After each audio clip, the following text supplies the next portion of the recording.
Index funds are one of the easiest yet most powerful ways to invest into the stock market and build wealth over time passively. In fact, it is a huge reason why many successful investors have been able to build their wealth, where one of the best investors of all time, Warren Buffett, states that if you invested into a very low-cost index fund where you don't put the money in at one time, but average in over 10 years, you'll do better than 90% of people. And in this video, I'm gonna be going over a complete step-by-step tutorial to Vanguard's index funds. And if you watch this video all the way until the end, you're gonna gain all the knowledge you need to go out and build your own wealth over time with index funds. So to get straight to it, let's first go over what is an index fund. Now, the simplest way I like to view an index fund is that it is a collection of different items that are on a list, and you can put your money into that, and that will allow you to own all of the different items on that list, but it's all within one purchase. A real world example that you can relate to would be going to the grocery store, and when you finish buying your groceries, you're going to get a receipt at the end that you pay all at once that has a list of all the items that you bought. The list is going to have different prices for each item, such as chicken for $15, ice cream for $10,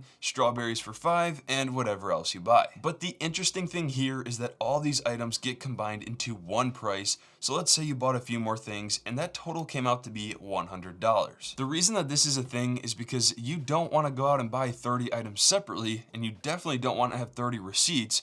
And you also don't want to go out and buy $100 of only strawberries. The concept here is that you ideally want a variety of foods and drinks that you enjoy that you can purchase at your convenience and then take home. Now, what's interesting is that this same concept applies to index funds, but now it's with stocks of individual companies. This is extremely beneficial because you can get exposure to hundreds to even thousands of companies all within one purchase. So rather than going all in on one stock, similar to not wanting to go all in and buying $100 worth of only strawberries, by using index funds, they allow you to maximize your returns, yet minimize the risk of losing money. Which, if you didn't know, Warren Buffett's two most popular rules when it comes to investing is rule number 1, to never lose money. Rule number 2, never forget rule number 1. You see, if you went all in on that strawberry shortcake corporation and they went bankrupt, you would have lost all of your hard-earned money. Now, one of the most popular index funds that you could purchase is the S&P 500, and this is pretty much going to allow you to own 500 of the top publicly traded companies that are listed here on the United States exchanges,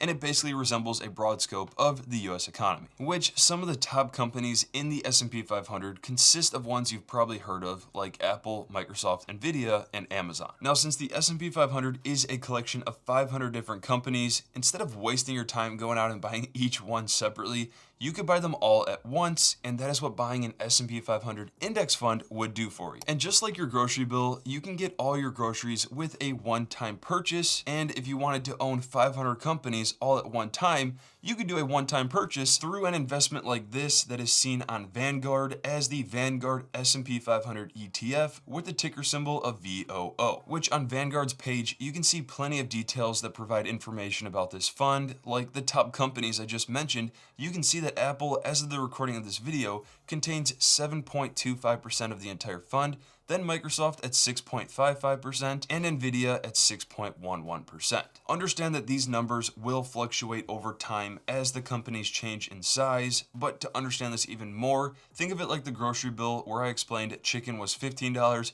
ice cream was $10, strawberry was $5, and then many more thereafter. Now, the nice thing about index funds is that you have a variety of different markets that you could choose from. For instance, let's say the 500 US-based companies that are listed in the S&P 500, that's just not enough exposure for you. You want more, you could get a Vanguard Total Stock Market ETF that has a ticker symbol of VTI, where you can get exposure to 3,654 stocks that include only US stocks, but now consist of large, mid, and small cap size companies. So if we look at the top holdings in this fund, it currently is Apple, Microsoft, Nvidia, and Amazon, but now they have slightly less exposure because there's many more holdings in this fund. Another thing to understand about an index fund like this is that it is market cap weighted, which means the companies that are inside of the fund are given weight based on their size, which makes sense because these companies are among the largest ones in the entire US. Now let's say you've had enough of these companies that are based in the United States, you can now get exposure to ones that are based out of other countries, and that would be through a total international fund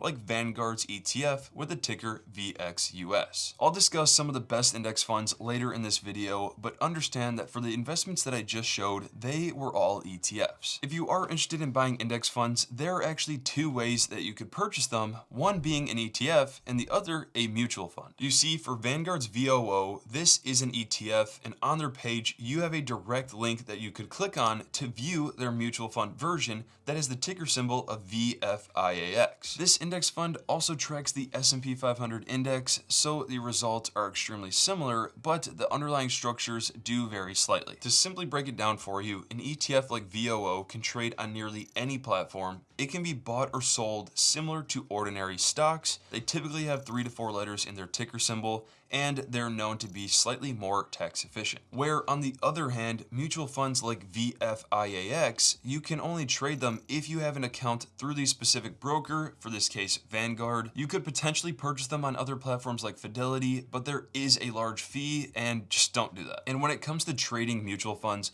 you can submit a trade whenever you'd like, but the trades only go through at the end of the market day at whichever price the fund ends at. In fact, you can see that these investments, if you search them up, they only show prices once per day rather than ETFs or stocks that show the continuous movement. Besides that, mutual funds typically have 5 letters in their ticker symbol. On Vanguard, they have a $3,000 minimum requirement for these funds, but once you pass that amount, you can purchase them however you'd like. And the only time that Vanguard points out that their mutual funds would be more suitable for you is if you want to repeat specific transactions automatically. Then the last note about mutual funds overall is that they are known to be less tax efficient due to their underlying structure. Now, because these are index funds, they are passively managed, which I'll cover more on shortly, but the tax efficiency should not be a huge concern because of that. But if you are one just starting off and are interested in mutual funds, I personally only recommend keeping them in an account like the Roth IRA that is a tax-advantaged retirement account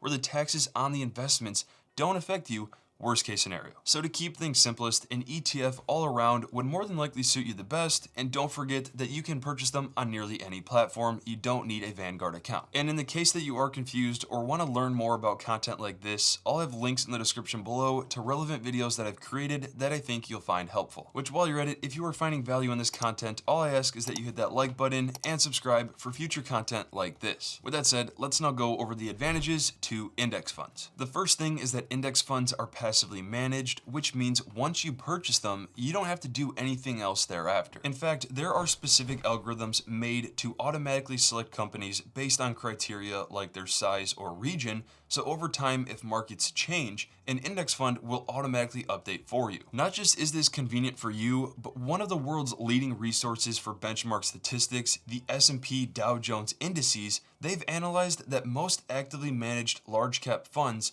underperformed the S&P 500, and over a 20-year period, that came out to be 93% underperformed. Now understand that actively managed funds are ones controlled by people with a high level of education and competitive careers that spend all their time analyzing companies, trying to find the optimal ways to diversify a portfolio and outbeat the market, when 93% of them underperformed a random guy who just bought the S&P 500. In fact, Warren Buffett bet $1 million that the S&P 500 index would outperform hedge funds, and looking at the data, the results weren't even close. On top of that, with index funds, another advantage is that they're very cheap to own, especially compared to the actively managed ones. The cost here is called the expense ratio, which the number is going to be shown as a percentage, and it is the annual cost it takes to own the fund per year. This cost is taken directly out of the fund as you own it over time. It's not going to be something that you have to pay separately. So when looking at an investment like Vanguard's S&P 500 ETF with the ticker VOO, it has an expense ratio of 0.03%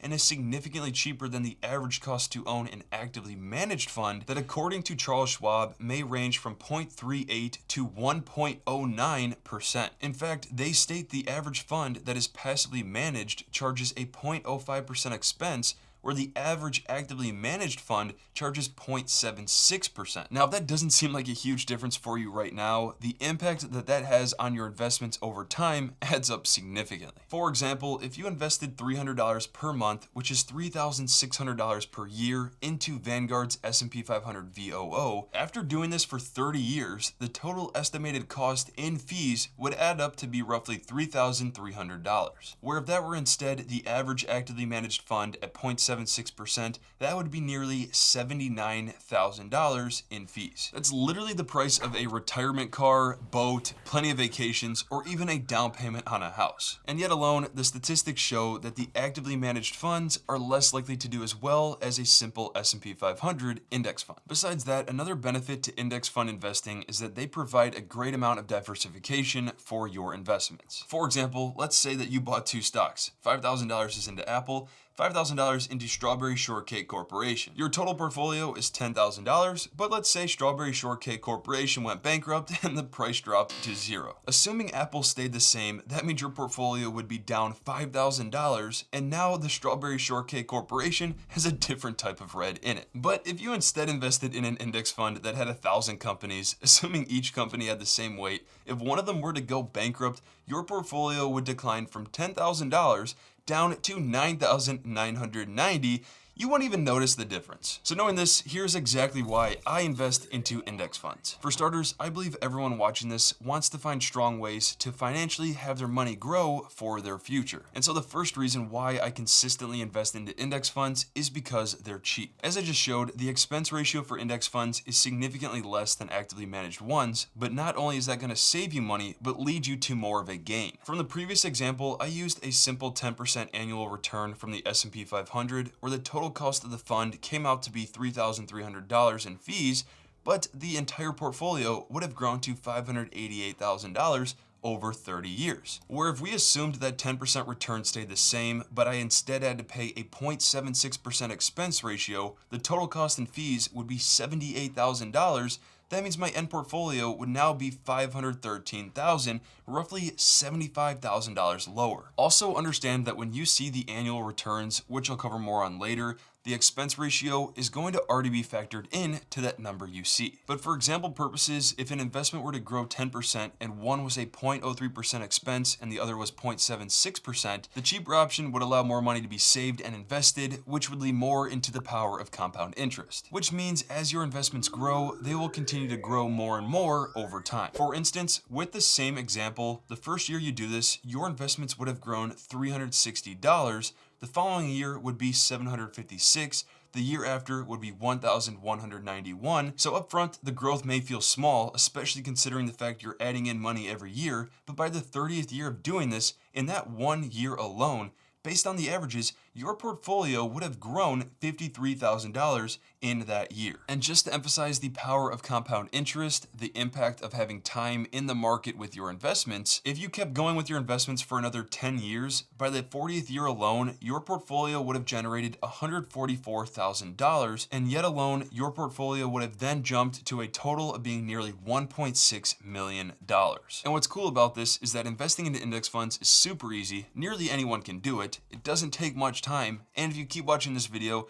and the other content I've created on YouTube, you'll gain all the knowledge you need to go out and build your own strong portfolio. Now I'll cover some of the best index funds and how to approach investing into them shortly, but I can tell you firsthand that buying a simple index fund like the S&P 500 is beyond easier than getting into real estate or starting a business. You can do this on top of any career path you take, and if you're one looking for a more comfortable life, less stress, and still get great returns on your money over time, index funds are the way to go. And that is not something I learned in one day, which is a huge reason why I create this content, because my first few years of investing in the stock market, I tried to pick individual stocks and outbeat the market, and after all that time and energy I put into it, I realized after a while that I wasn't getting anywhere with it, and I actually would have done better with simple index funds. A quote I love referring to for this is from the billionaire Ray Dalio, who said, "Trying to time the stock market is harder than competing in the Olympics." After soaking this in, I truly realized that stock picking is extremely difficult. Emotional decisions will always come into play,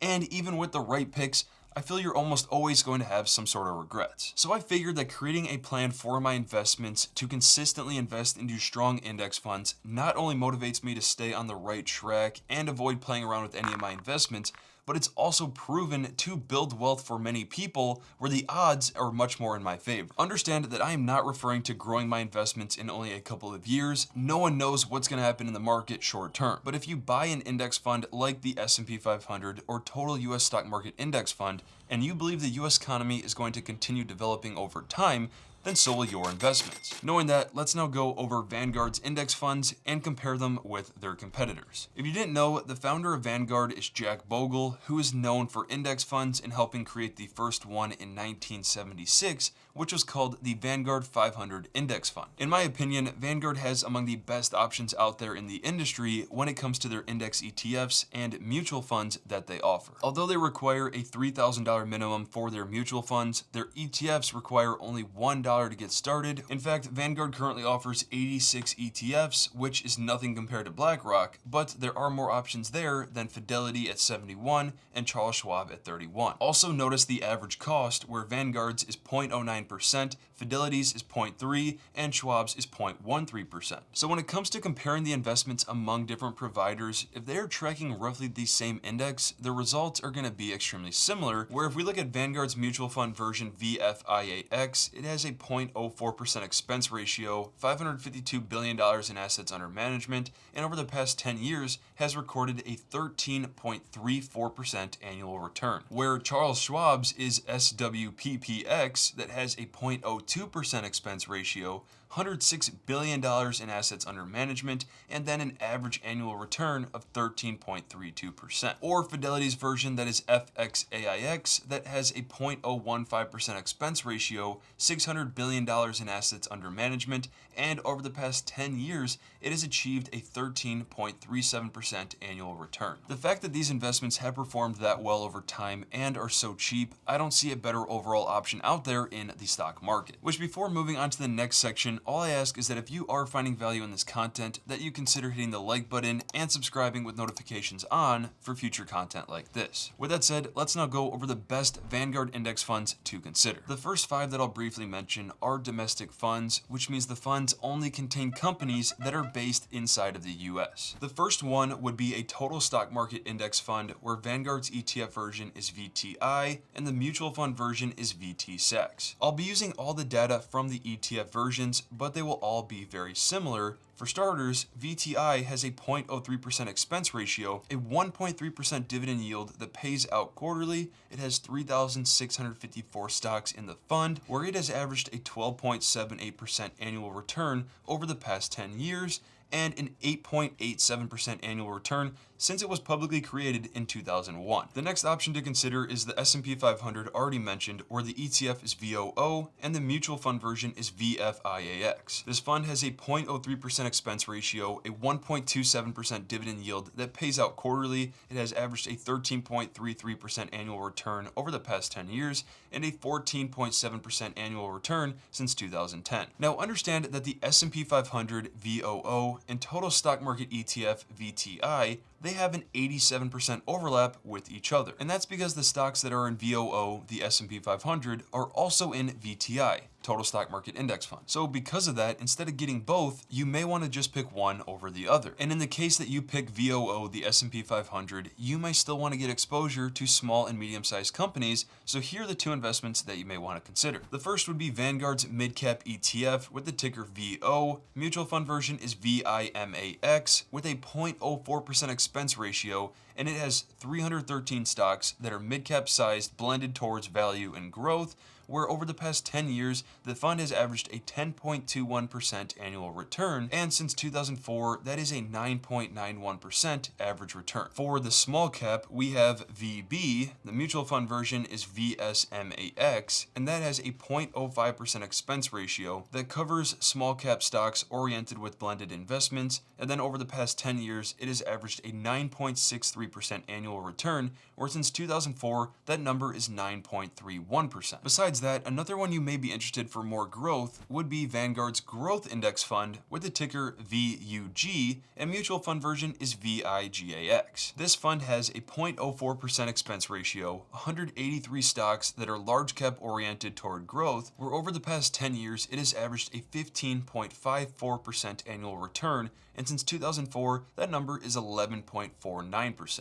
And because you've stayed this far into the video, I want you to know that I've created multiple guides and spreadsheets completely free for you that consist of investing for beginners, how to build a portfolio, and even a cheat sheet to data of some of the top index funds in the market. I think you'll really find some of them helpful, and if you want to check them out, I'll have those linked in the description below for you. Besides that, if you want exposure to stocks outside of the United States, you may be interested in a total international fund where Vanguard's is VXUS, or their mutual fund version is VTIAX. This has a 0.08% expense ratio, 8,688 stocks in the fund, but unfortunately, over the past 10 years, the fund has averaged a 5.43% annual return, where since 2011, that number is 4.97%. Now, there have been rotating periods where international stock has outperformed domestic, but a personal note of mine is that I like to keep this at a really small percentage of my investments because many of the large US corporations like Nike and McDonald's have many operations outside of the United States that generate revenue. So now that you know some of the best index funds to buy, here is a quick breakdown on how to buy them. Now, when it comes to purchasing index funds, don't overcomplicate things, and the concepts are going to be extremely similar no matter the platform that you're on. But let's say you set up an account on Vanguard and you're on the home page. If you click on search, you can then type in the index fund that you want. So let's say VOO. You'll see the information about it to make sure it's what you were thinking of. You're then going to click buy. From there, it will take you to this page where you can see the symbol is VOO and the information about it is all over where you can read through.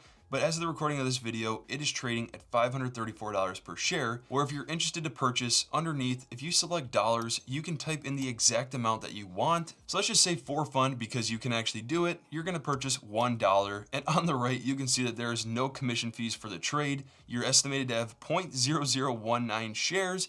And if you hit preview order, you can now see all of the final data, including the account you want to purchase this in. And if everything is good to go, you can then click submit order in the bottom right corner. Knowing that, the final sections that I want to cover are the general concepts for how to build a portfolio. Although I'm not a financial advisor, I do have an MBA in finance, but there are a few guidelines that I've researched and learned over the years that I think could greatly help you out with getting started. To start it off, an interesting rule to know about is the 110 rule, which means you take your current age and subtract it by 110. Whatever the number is that comes out of that is the percentage you want to consider for stocks in relation to bonds. So let's say you are 30, take 110 minus 30, that is 80. So you may want to have 80% in stocks and 20% of your cash in bonds. With future expenses like a wedding, down payment on a house, vacations, you name it, having your cash in some sort of fixed income securities is extremely important. I've created plenty of content on these topics as well, so if you want to check out the relevant videos like I mentioned, I'll have those linked in the description below. But the nice part about this 110 rule is that it allows for more of a safety net as you near retirement, and then for those that are younger, more opportunity for growth investments to build up. So after understanding how much you want between stocks and bonds, you then want to ask yourself, how much do you want to allocate toward domestic, foreign, and bond investments? Let's say you're 30, just a generic example, but you are very aggressive. That number may be 80% domestic, 10% foreign, and 10% bonds, just throwing out numbers. After you decide the ideal range for these categories and for your own position, you're then going to want to pick investments that suit your needs and then alter them based off of overall risk and potential growth. For example, let's say that you want to keep things simple and get started with a total US stock market index fund like VTI or VTSAX. This would be the foundation to a portfolio, and you may want 50% alone in this fund. From there, since you're aggressive, you may want 20% in a large cap growth index fund like VUG or the mutual fund version VIGAX, or other solid options I actually like as well, which would be SCHG or QQQM. And say you want some defensive stock that can still see growth, but hedge against extreme downside risk in a poor economic condition, you may want to start a small amount with an index fund like my favorite, that is Charles Schwab's Dividend Equity ETF, SCHD. that only has 8% of an overlap with the S&P 500. The thing I like about this is that you are diversifying away from all the large US tech stocks like Apple, Microsoft, and Nvidia. Then let's just say you want 10% international exposure. That could be with VXUS or their mutual fund version VTIAX. Then for bonds, you could also consider a bond fund like BND or VBTLX. But for bonds, I prefer to get them on my own through fixed income securities like CDs or US Treasuries, where you are guaranteed a fixed income over a specific period of time. If you're still watching this video, I really appreciate it. Your support means a ton to me. And if you want to learn more from other content I create, you can check out my channel and other relevant videos like I mentioned that I'll have linked in the description below. And when it comes to retirement services, I do recommend one of the old school brokerage firms like Fidelity, Vanguard, or Charles Schwab. I'm not affiliated with them, but that is my honest opinion. And then for anything else, if you are interested to see some of the top investing platforms and even high yield savings accounts and CDs, I'll have links to many large banks and institutions that I'm partnered with in the description below. If this video helped you out or you have any questions, I'd love to hear your thoughts in the comment section below. And if you want to see exactly how I allocate each of my own investments, consider joining the Patreon that I'll also have in the description below. And as always, don't forget to hit the like, subscribe, and notifications button for future content like this.